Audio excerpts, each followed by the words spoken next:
Her current book of drawings is called, I have it right here, it's called The Fun House. Folks, please welcome back to this program, Lynda Barry. Lynda, are you back there? Hi. Nice to see you. How you doing? I'm doing really good. Good. You just came right out. It was a very peppy entrance. Yeah. That shows a good attitude on your part. I appreciate that. How you doing? I'm doing fine. You just moved to New York City. I did. You're originally from the Northwest, as I recall. Yep, and now you're in New York City. How do you like it? I think it's fine. Yeah? I think it's fine.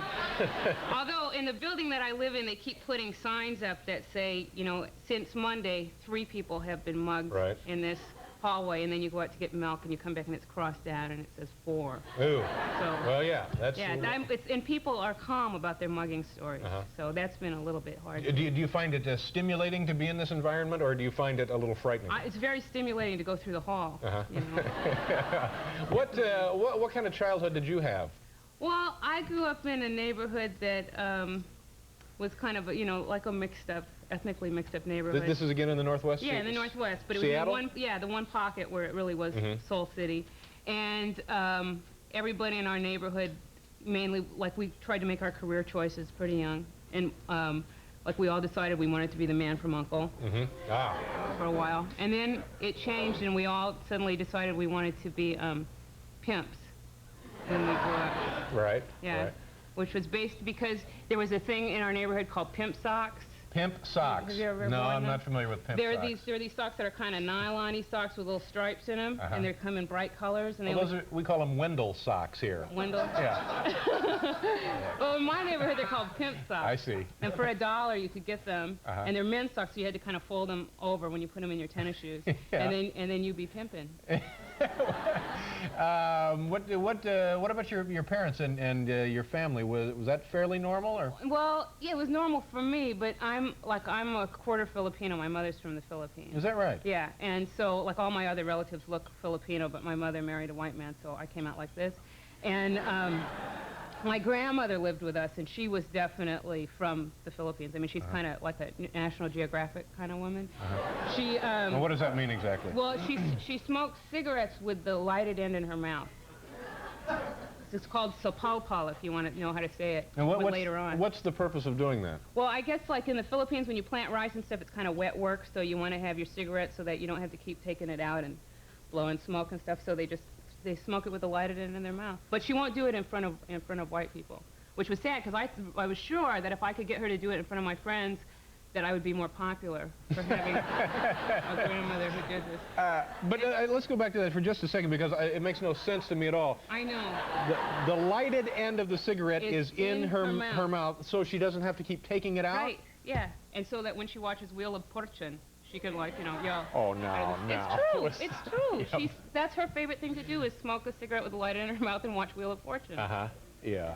I swear to Well, no, I believe you. I believe you. I just okay. think that it is odd and dangerous. Her tongue, I mean, she must have a pretty badly scarred tongue. No, no, it's normal to her. I tried to get her to teach me to do it. In fact, I took her. She likes to gamble. She's like a compulsive gambler.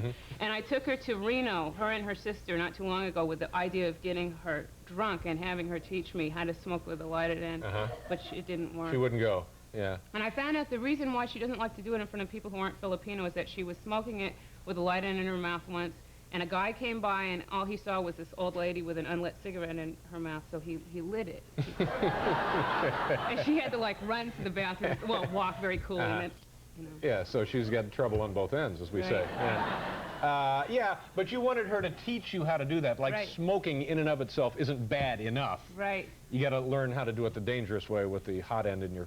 Well, when you grow up as that, she was sort of the ringleader of the neighborhood. She was sort of our influence, and I really wanted to be able to do that. Did your friends like coming over to visit with your grandmother? Well, I didn't like them to come into our kitchen or the house, because we had a lot of pretty spooky food. I don't know. Well, I mean, we had like octopus legs in the refrigerator, and like this food that the English interpretation is like midnight meat or blackout. So midnight meat. Midnight meat. Blackout. Blackout. Dinuguan is what it's called. So, and there are a lot of smells in my house. But what is it? What is midnight meat? What does that refer to? Well, they call it chocolate meat now, because they found that they can get people to eat it easier calling it that. It's a stew that's made with blood that comes in mayonnaise jars from your uncle. Oh, is that right? From your uncle's house. Yeah. Paul Newman has a line of that stuff, doesn't he? Gee, it's this. I mean, as a child, this must have been. Was this just business as usual for you, or was well, this? in our neighborhood, that wasn't that unusual. I mean, it was a pretty interesting neighborhood. And then I was like one of these kids who was really good at dialing, like winning stuff on the radio, like being the fifth caller. Like I won our turkeys on Thanksgiving, when the turkey would gobble and stuff. I was getting more and more pathetic. Well, no, it was good. I was respected for it, and I won the soundtrack to Hair. Ah. And when it came, see, like my brothers and I were the only white-looking people in our neighborhood, and when the soundtrack came and I put it on the turntable and I played it, I said, these are my people. Like I had found. You had arrived. I was a hippie. No longer. I found my identity. Yeah. How old were you when this happened? I was like 13. Yeah. And so when I found out that Hair was coming to Seattle, do you remember Peter Max? Sure. Okay. I got some stockings by him, with his drawings, and that's how I started doing cartooning. Was I would copy the drawings off my legs during math. Wow. Yeah. This has been a very strange existence for you, hasn't it? But you're here in New York. I'm very surprised but happy to have you in the neighborhood, and I hope things work out for you. Are you going to be anywhere? Do we need to mention this? No. Just I'm the right book. here, dude. Oh. Well,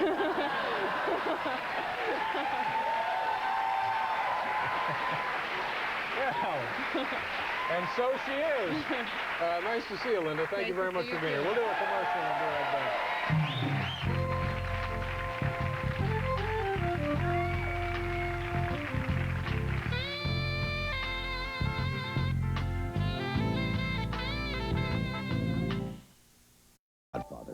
Nice to see you again, Lynda. Now that you're in the area, you can come by anytime you like. Okay. Thanks, David. Nice to see you again. Come back again. I want to thank also Lyle Lovett and Jeff Altman. Of course, I guess it's the big holiday weekend.